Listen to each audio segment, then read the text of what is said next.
Masechet Yevamot, traité Yevamot, Daf Lamed Gimel, feuille numéro 33, tout en haut de la page. Mais Maïka Mifligé, d'où vient cette discussion entre Rabbi Hiya et Bar Kapara? Bissur Kolel, Valiba de Rabbi Yossé. Ils discutent concernant l'opinion de Rabbi Yossé lorsque un deuxième interdit s'applique sur quelque chose sur lequel il y a déjà un premier interdit. Si le deuxième interdit englobe d'autres éléments, est-ce qu'il peut s'appliquer selon lui ou pas? Rabbi Hiya Savar, Rabbi Yossé, Bissur Kolel Mechayev Tarté. Rabbi Hiya pense que selon Rabbi Yossé, lorsqu'il s'agit ici donc d'un interdit qui englobe d'autres éléments, effectivement, il est passible des deux interdits. Alors que selon Bar Kapara, il n'est passible que du premier interdit. En quoi, dans les cas précités, y a-t-il un deuxième interdit qui englobe d'autres choses? Dans le premier cas, on peut comprendre, il s'agit de quelqu'un qui n'est pas un prêtre. Au départ, lorsque c'était pas Shabbat, il avait le droit de travailler, il était interdit pour lui d'exercer le service du temple. Atia la Shabbat.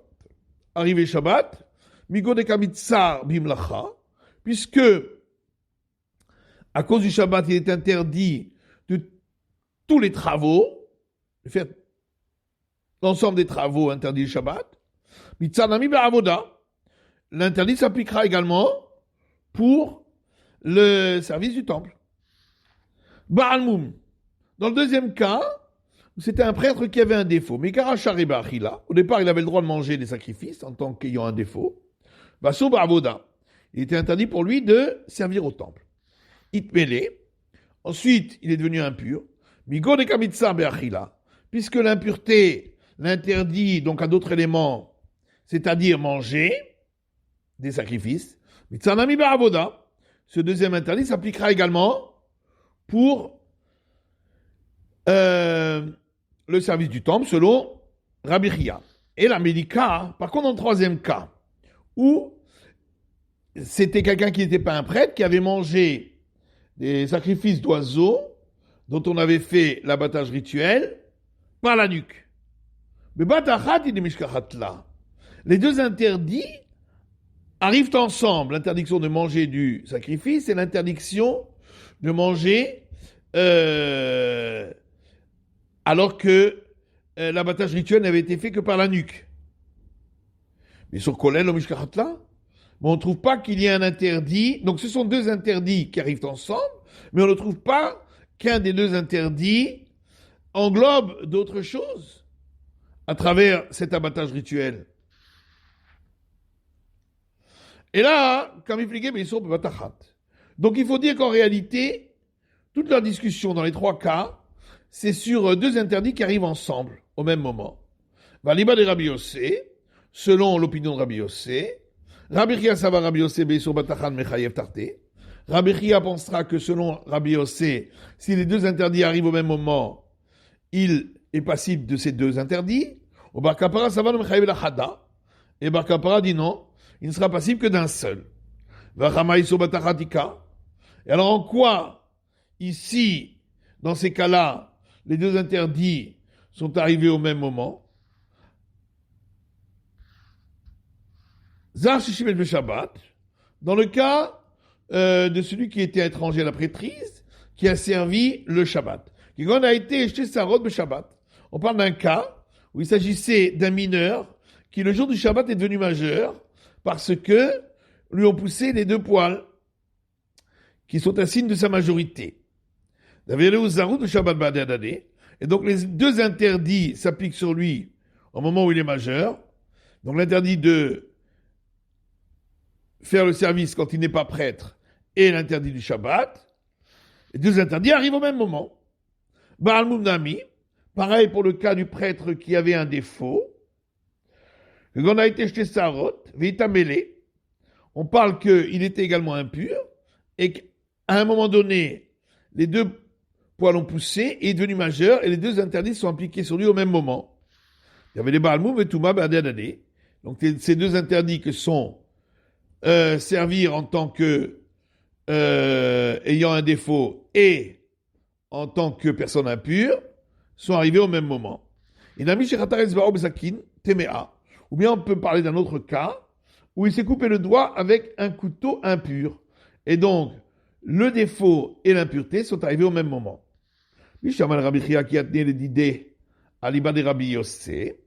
Maintenant, on peut comprendre, selon Rabbi Chia, que chacun avait un autre témoignage sur l'enseignement de Rébi. C'est que, selon lui, lorsque Rébi lui a enseigné à lui qu'il était passible de 2 interdits, c'est selon l'avis de Rabbi Yossé, qui a tenu les Bar Kappara, et quand il a enseigné à Bar Kappara qu'il était passible que d'un interdit, à l'Iba de Rabbi Shimon, c'est selon l'opinion de Rabbi Shimon. Et là, le Bar Kappara, par contre, selon Bar Kappara, Rabbi Chia Shkouré Kameshaker, est-ce que va-t-il dire que Rabbi Chia, il a menti en disant que Rébi lui a dit qu'il était passible de 2 interdits, puisque selon Bar Kappara, même d'après Rabbi Yossé, il n'est passible que d'un seul. Et là, quand Miflegé Bessur Batachat, va l'Iba de Rabbi Shimon. C'est pourquoi il faut dire que leur discussion est toujours dans le cas de 2 interdits qui arrivent au même moment, mais suivant l'opinion de Rabbi Shimon. D'après Rabbi Chia, il est passible de 2, et Bar Kappara que de 1.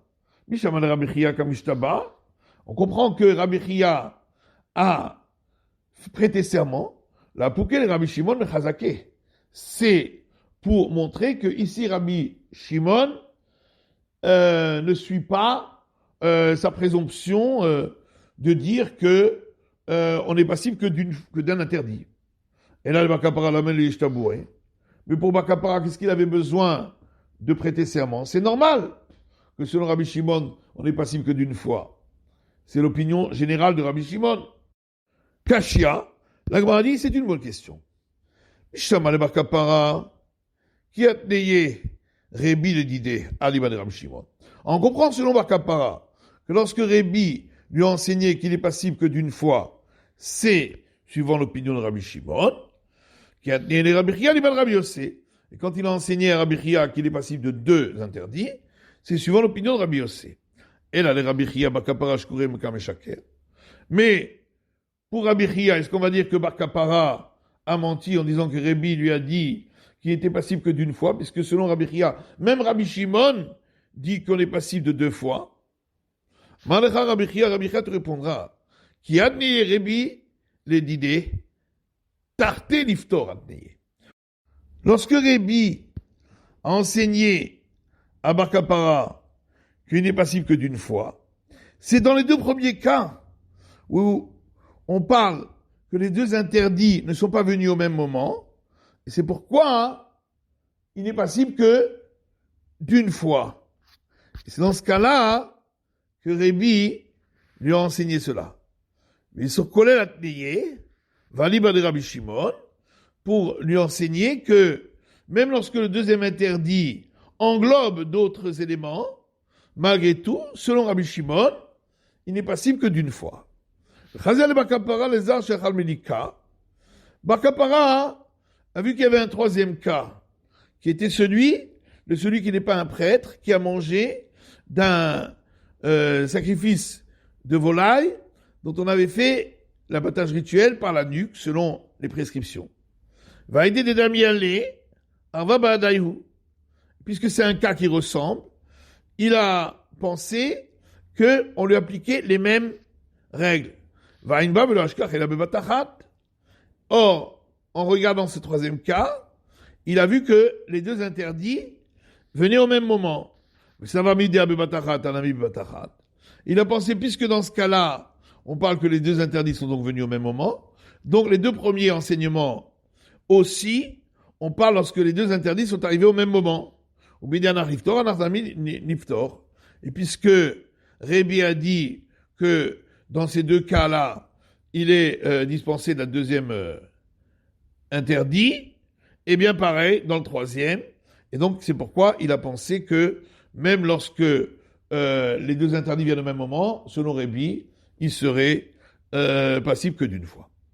Métivé, on a objecté, Zar Sheshimesh Shabbat, Une braïta qui dit quelqu'un qui n'est pas un prêtre, qui a servi au temple le Shabbat, ou un prêtre qui a un défaut, qui a servi au temple alors qu'il était impur, il a enfreint l'interdit de ne pas être un prêtre et du Shabbat, et dans le deuxième cas, l'interdit d'avoir un défaut et d'être impur lorsqu'il fait le service. Diver Rabbi Yossé, ça c'est l'avis de Rabbi Yossé. Rabbi Shimon Omer, en kadena mishum zarut ou ba'almum. Rabbi Shimon dit, il n'enfreint que l'interdit, dans le premier cas, d'être non prêtre, et dans le deuxième cas, d'avoir un défaut. Bilvad uniquement. Vilomika Shaira.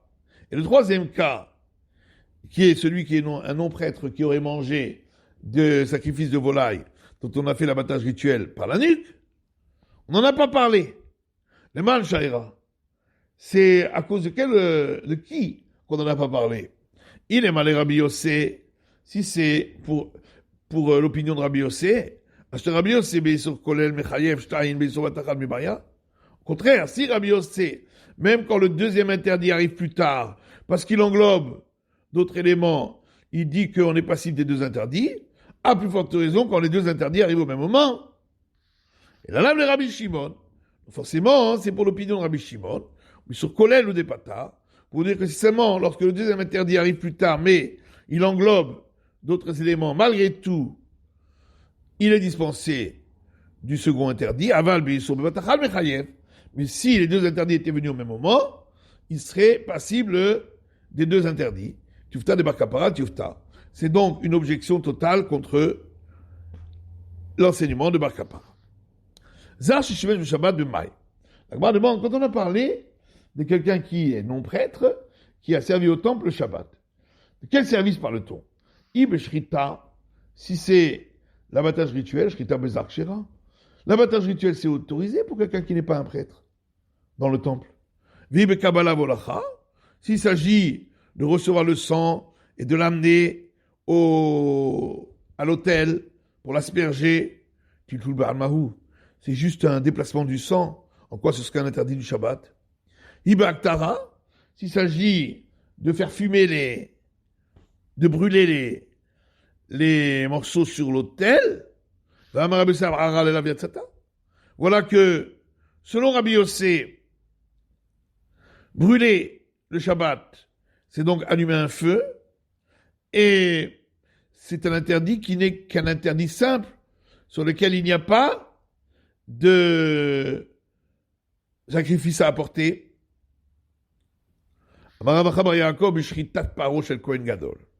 C'est pourquoi Abba Bar Yaakov dit qu'ici il s'agit de l'abattage rituel du taureau apporté par le grand prêtre.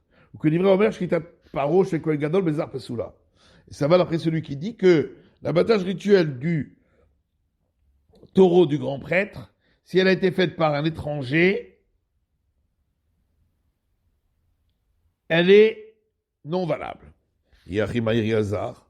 Mais alors pourquoi on parle d'un quelqu'un qui n'est pas un prêtre, Afil Kohen idiot, l'ami? Même si c'était un simple prêtre aussi, ce n'est pas valable dans ce cas-là. La Gemara répond chez Zar et Tzlokama. Effectivement, quand on a parlé d'étranger, ça veut dire étranger par rapport au grand prêtre. Ravashi pose une question concernant la question qu'on avait demandée, en disant, mais est-ce qu'on a dit ici qu'il doit être passible de deux sacrifices expiatoires, au lavé katani, ou d'enfreindre deux interdits de la Torah qui donnent lieu à la flagellation? Là, il sourit Baalma Kachashiv. On a simplement recensé les interdits qu'il a enfreints. Le Maïnav Kamina, mais alors à quoi?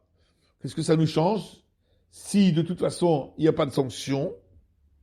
Les Kovro Ben Rechaim Mourim. Pour dire que on doit l'enterrer avec des impies complets, parce qu'il a enfreint deux interdits d'un coup. Matitil Mishnah suivant, deux personnes, deux hommes qui ont acquis par les liens du mariage, chacun une autre femme.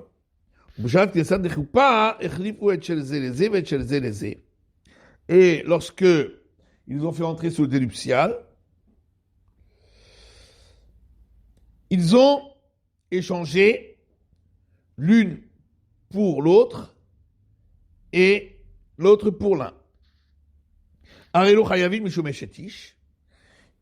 Lorsqu'ils auront une relation avec elle, ils auront enfreint l'interdit d'avoir une relation avec une femme mariée, puisqu'elle n'est pas la leur. Si c'était les frères, alors, Mishum et Shetach, ils auront enfreint l'interdit d'avoir une relation avec la femme de son frère. Et si elles étaient des sœurs, Mishum Isha et Achota, ils auront enfreint l'interdit d'avoir une relation avec la sœur de sa femme, Vimayunidot, et si elles étaient impures d'écoulement utérin, Mishum Nida, ils auront enfreint l'interdit d'avoir une relation avec une femme qui a cette impureté. Et les femmes devront être séparées de leur mari pendant 3 mois, au cas où elles seraient enceintes, pour pouvoir statuer si l'enfant est né d'une relation licite ou pas. Mais si elles étaient mineures, et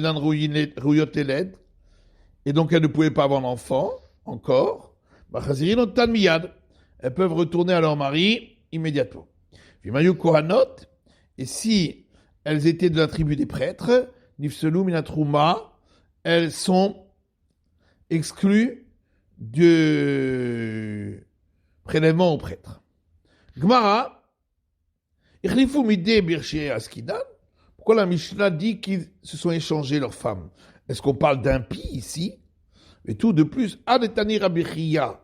Voilà que Rabbi Chia a enseigné une braïta sur le cas de notre Mishnah,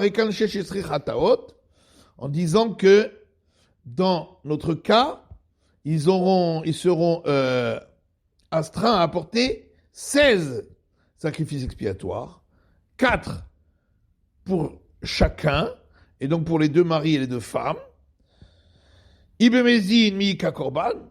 Or, s'il s'agit d'une infraction qui aurait été faite volontairement, est-ce qu'on apporte un sacrifice? Ravidatani uchlif. Ravida dit effectivement, dans la Mishnah, il faut dire qu'il y a eu un échange, mais qui était involontaire. D'ailleurs, c'est plus logique de dire ainsi. Des katani seifa, puisque dans la suite de la Mishnah, il est dit Mimayuktanot, si elles étaient mineures et qu'elles ne pouvaient pas avoir d'enfant, donc, Marsiri notan miyad. Elles retournent à leur mari immédiatement. Or, si l'infraction avait été faite volontairement, est-ce que la femme est permise à son mari, alors qu'elle a trompé son mari volontairement? Halokashia. La Gemara dit ça, c'est pas une question. Pitui ktana honest inhu. Une mineure qui aurait été séduite pour un interdit, c'est considéré comme si ça avait été fait contre son gré, puisqu'elle n'a pas suffisamment de conscience. Or, si c'est contre son gré, dans le cas d'un mari Israël, la femme lui sera permise. Et là, des katanim aprishiyotel. Oui, mais voilà que auparavant la Mishnah avait dit, si elles étaient majeures, on doit les séparer de leur mari pendant 3 mois, chez Mamo Baroten, de peur qu'elles soient enceintes. Halamo Barot Sharian, ce qui veut donc dire que si elles n'étaient pas enceintes, on les aurait permises. Or, si elles avaient accompli l'interdiction volontairement, elles seraient-elles permises à leur mari? Et là, je suis le fou. Et donc, forcément, c'est que dans notre Mishnah, il faut dire qu'il y a eu un échange involontaire. Shmarmina, donc on a bien une preuve de là, c'est la fin de l'étude du Daf Lamed Gimel de la feuille numéro 33.